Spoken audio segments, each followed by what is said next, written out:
Introducing compound inequality. Compound inequality is a mathematical statement containing at least two inequality symbols. So for example, we have a -1 less than or equal to x less than or equal to 5. This is a compound inequality. So let's say we have a -10 less than x less than 1/2. That is a compound inequality. You can mix and match the less than or equal to and the less than. So you can do -1 less than x and then less than or equal to 10, 2.5 less than or equal to x less than 20, or you can go the other way, but usually people, they don't write inequality like this. You can do 20 greater than y greater than 2, or -10 greater than z greater than -1,000. So these are all compound inequality.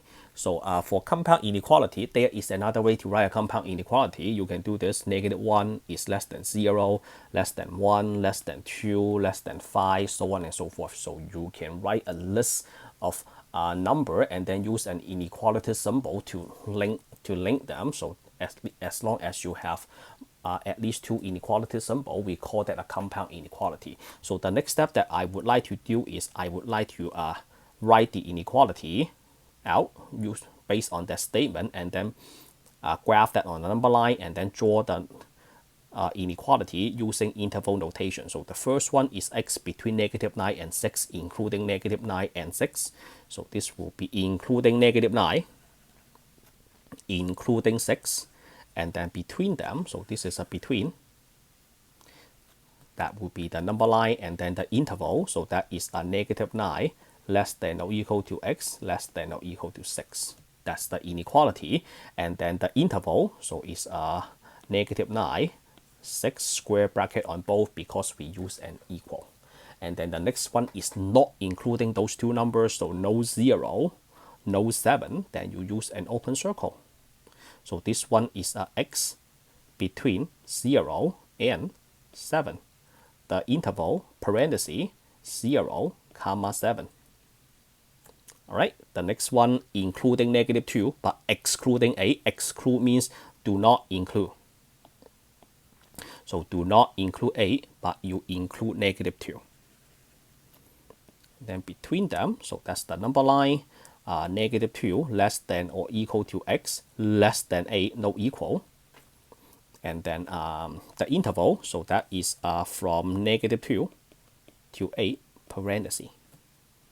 And then number 4, between -4 and 5, excluding -4 but including 5. So not including -4 but including a +5. I want every number between them.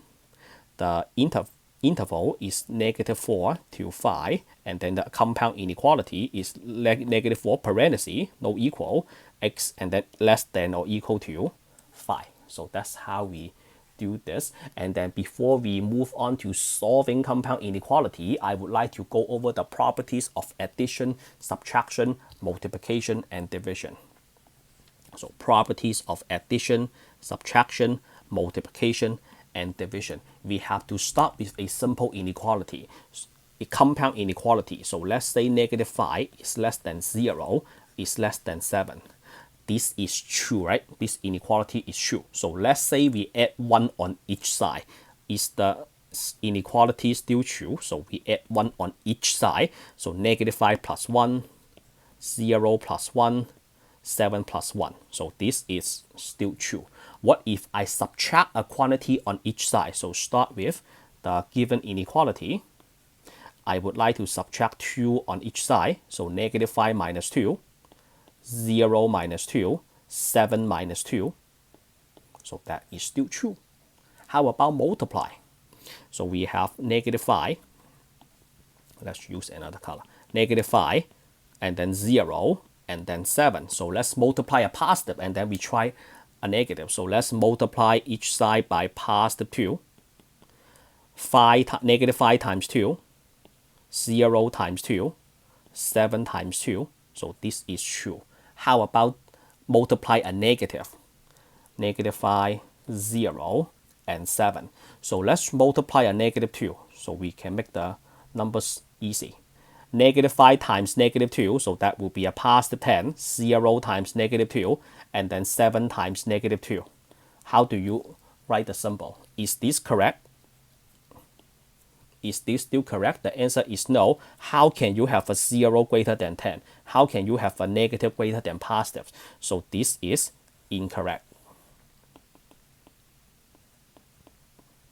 What is correct? Listen to this one more time. When you multiply or divide each side by negative, you have to reverse the inequality symbol. So the correct answer is 10 greater than 0, greater than 0. Greater than 0, greater than negative 14. This is correct. If you are not used to this, you can reverse them by doing negative 14 less than 0, less than 10. This is also correct.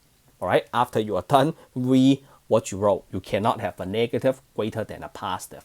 And then the last one is division property. So we start, let's use an even number. So how about this? Negative 6, 0, and then 8. So first, I try to divide each side by 2. Negative 6 divided by 2. 0 divided by 2. 8 divided by 2. So I can use this symbol, right? No change. This is fine. This is perfect. What if I divided by negative 2? Negative 6, less than 0 and less than 8. So this time I will divide each side by negative 2. Negative, negative, and negative. So negative 6 divided by negative 2, 0 divided by negative 2, 8 divided by negative 2. Is this correct?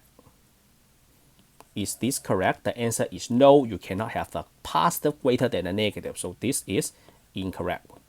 What is correct? The correct answer is 3 greater than 0, greater than negative 4. So this time you have a positive greater than a negative. If you are not used to this order, like a descending order, you can put it back in ascending order. Negative 4, 0, 3. When you do that, be sure to reverse the inequality symbol too. So this is correct. Alright, so that is the basic of compound inequality. In the next video, I will solve a few compound inequality. I will see you in the next video. Signing out for now.